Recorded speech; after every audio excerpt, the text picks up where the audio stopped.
ఖచ్చితంగా 100 పాళ్ళు మనం అంచనా వేసిందే నిజమైందని శర్మ గారు చెప్పిన దాకా నేను చూడలే. ఎంక్వైరీ కమిషనర్ ఆఫ్ ఎంక్వైరీస్కి తిరుమల లడ్డూలోని కల్తీ విషయంపై సిట్ వేసిన నివేదిక మీద మళ్ళీ వాస్తవాలు వెలికి తీసేందుకంటూ మన రాష్ట్ర కేబినెట్ నిర్ణయం తీసుకుందట. ఇవాళ కొద్దిగా ఒంట్లో సుస్థిగా ఉండి మనం ఆ న్యూస్ ఐటమ్స్ని ఫాలో అవ్వలేం. అయితే 3 రోజుల క్రితం మనం పిగ్ ఆయిల్ అయిపోయింది, ఇక ఫిష్ ఆయిల్ అట అనే ఒక వీడియోలో, అలానే ప్రపంచ స్థాయి ఎంక్వైరీ కోరండి సిట్టు సరిపోదు అనే ఒక వీడియోలో, ఇంకా కనీసం 3-4 వీడియోలో చెప్పాం రాష్ట్ర ప్రభుత్వం ఏ చర్య తీసుకోబోతుంది అని. ఇది ఎలా ఊహిస్తాము అంటే వీళ్ళ ఆలోచన ధోరణి మనకు అర్థమవుతుంది. ఈ రోజున క్యాబినెట్ భేటీలో అన్ని ఎజెండాలని పక్కన పెట్టేసి దీని మీద చర్చించారట. ఇది ఎవరు డిసైడ్ చేస్తారు? ముఖ్యమంత్రి గారు డిసైడ్ చేస్తారు. మళ్ళీ దానికి బయటికి వదులుతున్న ఫీలింగ్ ఏంటి? మంత్రులందరూ ప్రశ్నలు లేవనెత్తారట. ఉప ముఖ్యమంత్రి పవన్ కళ్యాణ్ గారేమో అసలు జంతు కొవ్వు ఉందా లేదా ఛార్జ్షీట్లో అని అడిగితే 11వ పేజీలో స్పష్టంగా ఉందని చెప్పారంట మంత్రులు. ఎవరా మంత్రులు? 11వ పేజీలో ఏముంది? అసలు ఎన్డీడీబీ రిపోర్ట్లో వచ్చిన దాన్నే వీళ్ళిద్దరూ మాట్లాడారని మళ్ళీ అంటే ప్రజల్లోకి ఏమి సంకేతాలు పంపించారు అంటే వీళ్ళు ఎన్డీడీబీ రిపోర్టుని పట్టుకొని మేము మాట్లాడాము అంటారు. సో దానికి బ్యాక్గ్రౌండ్ ప్రిపేర్ చేశారు. ఇంకొకటి, అసలు దీనికంతటి కూడా మనం ముందే అంచనా వేసినట్టు ఏం చెప్తున్నామంటే వీళ్ళు ఇది సిట్ అనేది స్టేట్ గవర్నమెంట్ ఏర్పాటు చేసింది కాదు, అద్దెపే మేము నమ్మం అంటాను సిబిఐ వేసిన సిట్ని కూడా నమ్మరా? మరి ఇక దేన్ని నమ్ముతారు? మౌలికమైన ప్రశ్న. అలానే ఒకవేళ వీళ్ళు వేసే ఎంక్వైరీస్ ఆఫ్ కమిషన్ ఏం తెలుస్తుంది? అసలు వీళ్ళు టెస్ట్ చేస్తున్న శాంపిల్స్ ఎప్పటివి? ఏ శాంపిల్స్ టెస్ట్ చేశారు? ఎవరి హయాంలో వచ్చినాయి? ఇది రాజకీయమైన ప్రశ్న. ఇక ఈ శాంపిల్స్ ఎప్పటివి? శాంపిల్స్ ఇన్ని ఏళ్ళు 2 ఏళ్ళ నుంచి అలానే ఉంచితే పాడైపోయే ప్రమాదం ఉండదా? ఖచ్చితంగా ఉంటుంది. ఇంకొక ప్రశ్న, ఎవరిని అవమానించాలని కాదు కానీ ప్రతి దేవాలయానికి వెళ్ళే పాలను కానీ ఆవు నెయ్యిని కానీ ఒకసారి టెస్ట్ చేయండి. అన్నీ అనుకున్న ప్రమాణాల్లోనే ఉంటాయా? అసలు ఎన్డీడీబీ రిపోర్టు ఆ రోజున జూలై 16 లేదంటే జూలై 7 అప్పుడు 2024లో ఇచ్చిన రిపోర్ట్ ఏంటి? ఏమని ఉంది?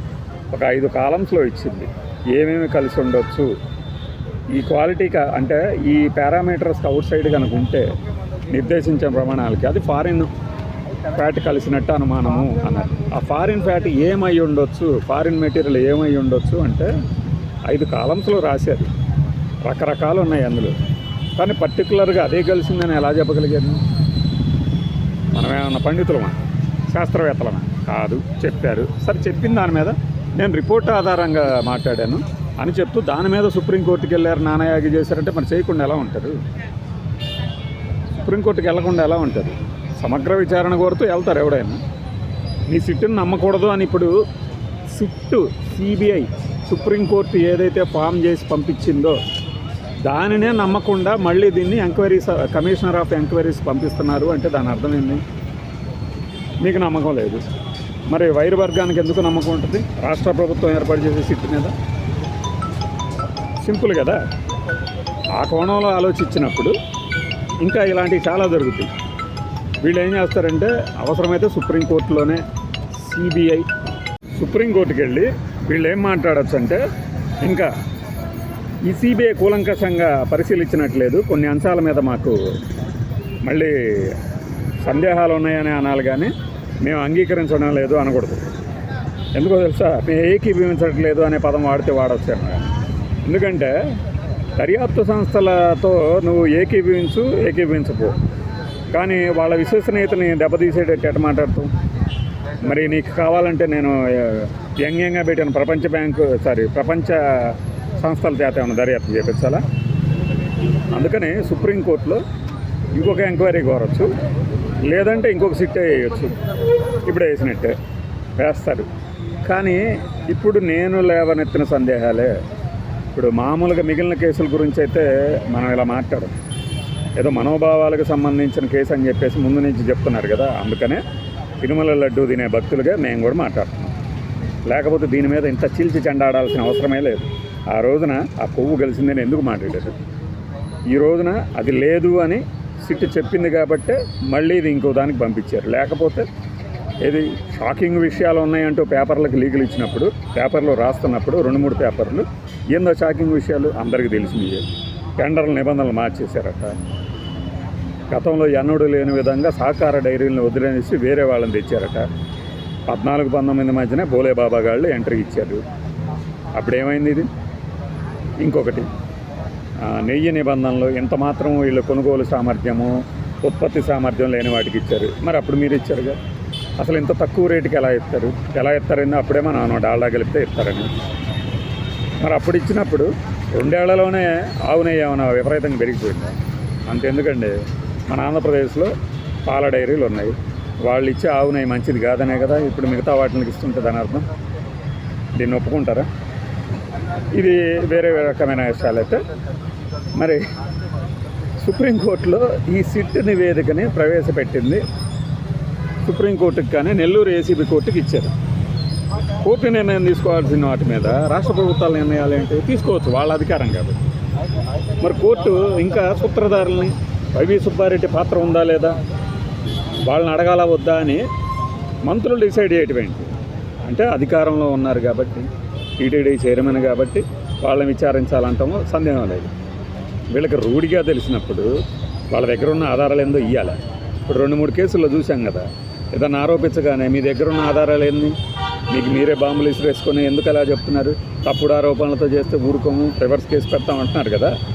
అట్లానే సుబ్బారెడ్డో, భువన కరుణాకర్ రెడ్డో, ఇంకొక రెడ్డో వీళ్ళే తప్పులు చేశారు అన్నప్పుడు మీ దగ్గర ఉన్న ఆధారాలు ఇవ్వాలి. అసలు ఈ అంతకుముందు మందు కేసే ఉంది, లిక్కర్ సేల్స్ కేసు. దాని గురించి మనం కేసు పెట్టడానికి తప్పు పట్ల, కేసు పెట్టండి, తీయండి. అది ఎలా తీయాలో కూడా చెప్తాం. మిగతా వాళ్ళ సంగతి వదిలేయండి, మనం ఎలా తీయాలో కూడా చెప్తాం.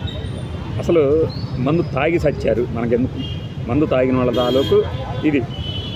కానీ ఈ లడ్డు అలా కాదు కదా, మన మనోభావాలకు సంబంధించిన విషయం కదా. ఎవరు తప్పు మాట్లాడినా ఖండించాల్సిందే కదా. జగన్మోహన్ రెడ్డి గారు పరకామణి కేసు గురించి చాలా చీప్గా తీశారు. ఏంటి చీప్గా తీసేసేది? తిరుమల కొండ మీదకి వెళ్తే మీరు మన జేబులు కొట్టేస్తారు.